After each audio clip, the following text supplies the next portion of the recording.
السلام علیکم ورحمۃ اللہ۔ آج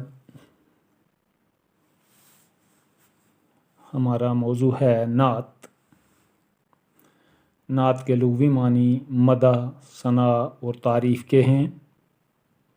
اصطلاح میں نعت اس صنف شعر کو کہتے ہیں جس میں پیغمبر اسلام حضرت محمد صلی اللہ علیہ وسلم کی مقدس سیرت اور صورت کے کسی بھی پہلو کی مدح کی جائے۔ اس میں حیت کی کوئی قید نہیں ہے، اس لیے نعت موضوعی صنف ہے۔ نعت گوئی کا باقاعدہ آغاز دور رسالت میں ہی ہوا۔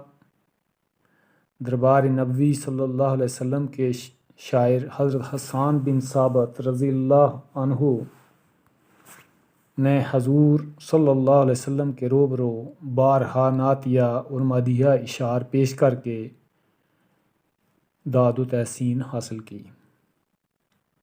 عربی زبان کے نعت گو شعراء میں حسان بن ثابت اور کعب بن زبیر سر فہرست ہیں۔ عربی کے بعد فارسی زبان میں بھی نعت گوئی شروع ہوئی اور بڑے بڑے نعت گو پیدا ہوئے۔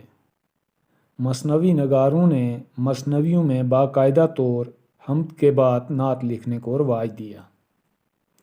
فارسی نعت گو شعراء میں شیخ سعدی شیرازی، نظامی گنجوی اور عبد الرحمن جامی مشہور ہیں۔ بر صغیر کے فارسی نعت گو شعراء میں امیر خسرو کا مقام اہم ہے۔ اردو میں نعت عربی اور فارسی سے آئی۔ اردو کے اکثر شعراء نے نعتیں لکھی ہیں جن میں بہت سے غیر مسلم بھی ہیں۔ میر تقی میر، مولانا حالی، مولانا شبلی، ڈاکٹر اقبال، احمد یار خان اور رضا بریلوی کے علاوہ بہت سے شعراء کی نعتیں کافی مقبول ہیں۔ نعت کی ابتدا یا تاریخ۔ گو کہ یہ کہنا مشکل ہے کہ نعت خوانی کا آغاز کب ہوا تھا، لیکن روایات سے پتہ چلتا ہے کہ حضرت محمد صلی اللہ علیہ وسلم کے چچا ابو طالب نے پہلی نعت کہی۔ رسول کریم صلی اللہ علیہ وسلم کی پیدائش سے پہلے طبع حمیری اور ورقہ بن نوفل بھی نے رسول اکرم صلی اللہ علیہ وسلم کی شان میں نعت کہی۔